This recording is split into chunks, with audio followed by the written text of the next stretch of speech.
আমাদের প্রতি বছর আমরা এটা করি, এটা 17তম আমাদের বর্ষ। তো আমরা প্রতি বছর মোটামুটি ধরুন না 17 বছর ধরে এই রক্তদান শিবির।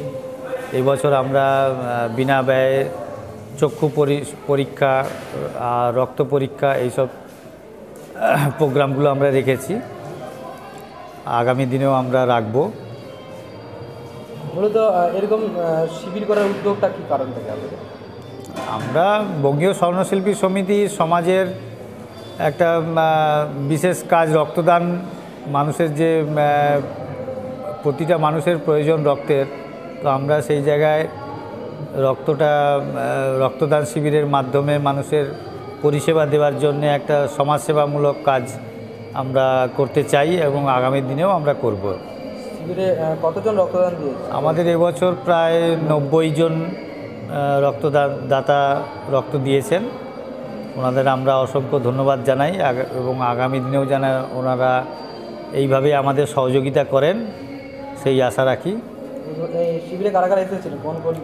আমাদের জনপ্রতিনিধি বলতে আমাদের তাম্রলিপ্ত পৌরসভার চেয়ারম্যান ডক্টর দীপেন্দ্র নারায়ণ রায়, উনি এসেছিলেন। আমাদের বিশিষ্ট সমাজসেবী চঞ্চল খাড়া মহাশয়, এছাড়া এসেছেন 13 নম্বর ওয়ার্ডের কাউন্সিলর, 14 নম্বর ওয়ার্ডের কাউন্সিলর বৈদ্যনাথ সিনহা, 13 নম্বর ওয়ার্ডের আপনার জয়া দাস নায়ক।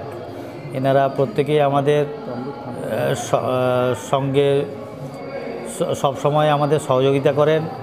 আর তমলুক থানার যিনি এখন ভারপ্রাপ্ত আধিকারিক রয়েছেন, উনি আমাদের আজকের প্রোগ্রামে এসেছিলেন এবং আগামী দিনেও আমরা সবাইকে আমন্ত্রণ জানাবো এই রকম সেবামূলক কাজে সবাইকে আসার জন্য।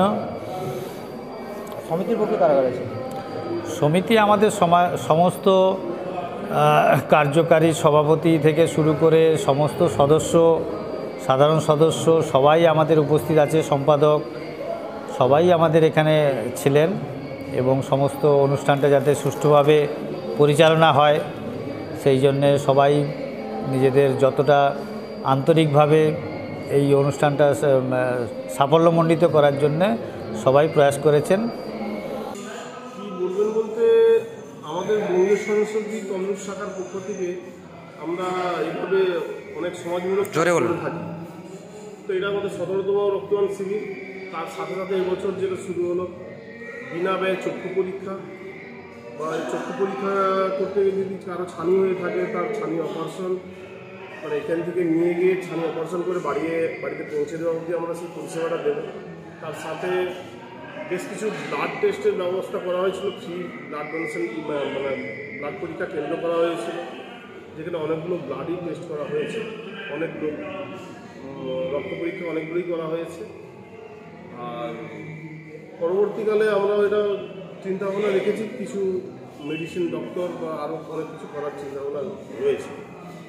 স্বর্ণশিল্পী সমিতি সবসময় স্বর্ণশিল্পীর তরফ থেকে অনেক সমাজসেবামূলক কাজ করে আসছে। যেমন করোনাকালে অনেক কিছু মানে গরিবের পাশে সবাই পাশে এসে দাঁড়িয়েছে এই স্বর্ণশিল্পীর সংস্থায়। আমফান বলুন না কেন, অনেক কিছু যেসব দুর্যোগের সময়ও পাশে দাঁড়িয়েছে, সব জায়গাতে এসে তার দান ধ্যান যে বলুন না কেন, যাই বলুন না কেন, মানুষের পাশে এসে দাঁড়িয়েছে। এটা আমাদের বঙ্গীয় স্বর্ণশিল্পী সমিতির কাজ, সবাই একবদ্ধ হয়ে করে থাকে। আমাদের সব নেতৃত্বরাও আছেন।